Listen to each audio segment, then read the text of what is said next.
masa depan penuh harapan. Assalamualaikum warahmatullahi wabarakatuh. Halo Sobat Cuan, apa kabar? Semoga sehat selalu dan banyak rezeki. Ya, jumpa lagi ya dengan saya, Laras Lesdiantoro. Mohon maaf banget kemarin tidak bisa bikin video karena kemarin kantor ada tamu. Rekan-rekan mahasiswa dan mahasiswi dari Stipar, Semarang. Jadi mereka datang ke kantor, ada kuliah umum dan saya ditugaskan untuk dokumentasi. Ya, like always lah. Nah, padahal ya kemarin itu market seru banget loh. Jadi kita lihat ya ini, hari Rabu itu ada penurunan parah ini. Setelah ada pengumuman bahwa ya walaupun belum resmi ya hasil quick count-nya, tapi sepertinya cukup valid gitu bahwa Paman Gober, maksudnya Donald Trump, memenangi pemilu. Akibatnya nih, kan orang percaya nih, Trump itu kan pengusaha ya, kemungkinan dia akan lebih fokus ke ekonomi. Dan di masa sebelumnya itu juga kan Trump pernah jadi presiden juga ya sebelum yang ini, berarti 4 tahun yang lalu, putaran sebelum ini ya maksudnya. Itu dia lebih fokus pada pendekatan ekonomi daripada militer. Misalnya dengan Cina dia lebih pilih perang dagang daripada mengancam Cina dengan mengirim kapal-kapal induk misalnya seperti itu. Iya, memang ada aksi militer yang pernah dilakukan di masa kepemimpinannya yang paling sempat bikin serem, sempat bikin teriakan World War III gitu adalah ketika Trump menyerang nih, melakukan assassin terhadap salah satu jenderal Iran, dan Iran juga waktu itu bersumpah akan membalas. Tapi sampai sekarang nggak kecapean gitu, nggak tahu lobby apa yang dilakukan oleh Paman Gober tadi. Jadi intinya nih, di masa Trump kemarin tidak terlalu banyak gejolak seperti di masa Paman Biden. Jadi selama Amerika dipimpin Trump, ya memang di Palestina dan Israel memang tetap panas, tapi nggak seserem yang masa-masa sekarang. Kemudian juga Rusia tidak menyerang Ukraina. Penyerangan Rusia di Crimea, Ukraina itu terjadi juga sebelum kepemimpinan Presiden Trump, dan saat kepemimpinan Trump itu mereka tidak melakukan serangan apapun. Nah, oleh sebab itu ya dolar langsung naik karena memang harapannya Trump akan lebih memilih pendekatan ekonomi daripada militer. Dolar naik nih, emas jatuh. Jatuhnya nggak ketulungan nih, hampir $100 atau 1000 pips. Nah, kalau kita tarik nih dari terendahnya low di sini ke tertinggi, terlihat ya sudah mencapai ini angka seksinya, golden passe-nya di sini. Dia sudah sampai ke 0,786 atau kita sih biasanya nyebutnya 78,6%. Ini kan angka retracement yang kuat ya, dia memantul. Apalagi nih tadi malam didukung faktor fundamental, meningkatnya jobless claim, dan juga benar-benar the Fed akhirnya benar-benar nih seperti prediksi memotong suku bunga sebesar 0,25% atau 25 basis poin. Ya, market naik dong dan close di atas 2.700. Nah, ini review yang sebelumnya ya. Nah, untuk sekarang kita lihat ya pagi-pagi ini memerah. Bagi saya ini wajar karena kan dia open di atas open sebelumnya. Maka seharusnya dia terjadi kenaikan hari ini, tapi koreksi dulu. Dan untuk target mingguan nih, targetnya kan low nih, sudah didapat bahkan hari Rabu, di mana biasanya hari Rabu tuh baru switching ya. Jadi minggu lalu open di sini lebih tinggi daripada open minggu sebelumnya. Mepet sih, tapi lebih tinggi. Lebih rendah daripada open sebelumnya. 1, 2, 3, 4, 5. Nah, Seninnya kan di sini nih. Lihat, opennya lebih rendah walaupun tipis. Maka dia kejar low dulu. Tapi biasalah Senin Selasa dia ambil high dulu, ambil ancang-ancang atau busur, kemudian target.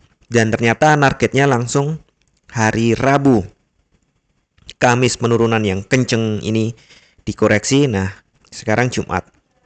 Kita lihat ya, ini Berarti ini tren bullishnya belum pecah ya. Karena kan low before-nya belum kedapet nih. Jadi sebelumnya sudah saya sampaikan ada low, high, low, ada low, high, higher low, higher high, higher low, higher high, dan ini tidak melewati low yang di sini, low before. Kemungkinan ini akan menjadi higher low. Jadi wajar saja nanti bisa lanjut naik nih. Berarti kejaran berikutnya adalah all time high. Mengingat untuk target monthly itu juga targetnya adalah high.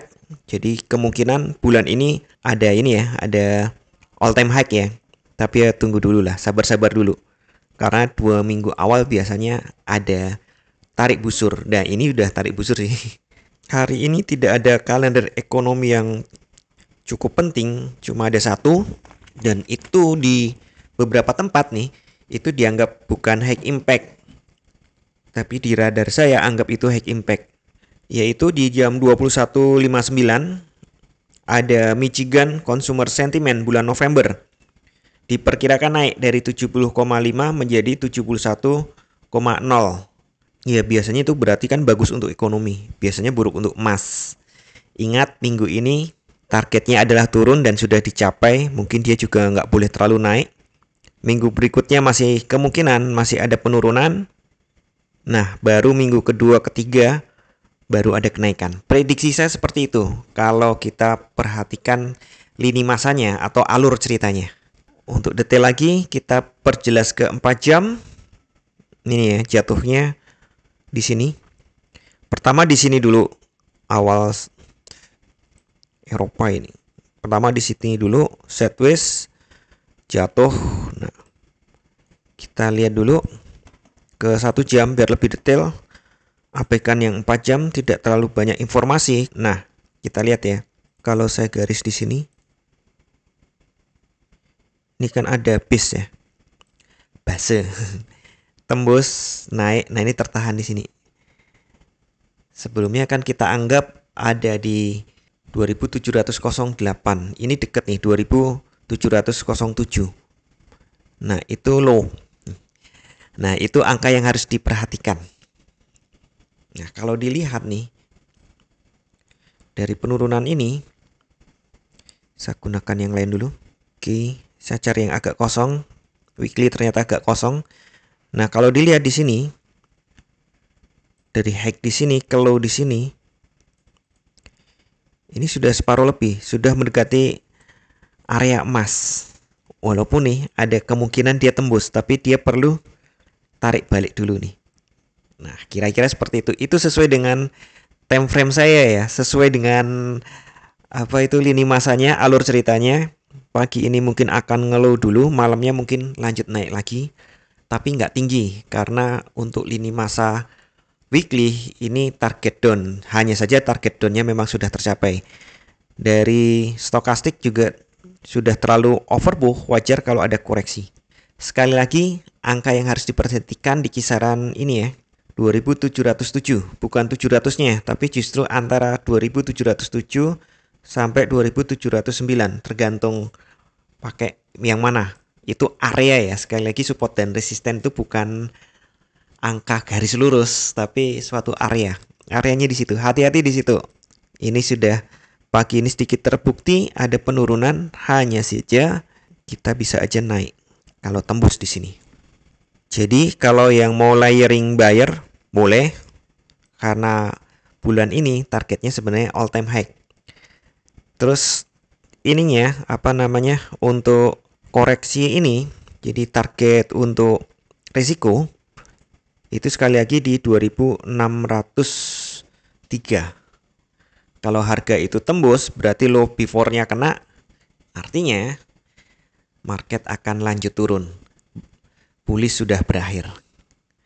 Namun seperti biasa ya, saya ingatkan kembali, tidak ada satupun analisa yang 100% benar. Anda tetap harus bijak dalam bertransaksi, atur volume transaksi Anda agar sesuai dengan kekuatan dana Anda, dan siapkan money management agar jika ternyata harga bergerak tidak sesuai dengan prediksi atau posisi terbuka Anda, maka Anda bisa segera melakukan antisipasi secara cepat dan tepat. Oke, sekian dulu informasi dari saya. Semoga kita semua cuan hari ini lancar, berkah, manfaat, dan tetap sehat. Amin. Wassalamualaikum warahmatullahi wabarakatuh. Equity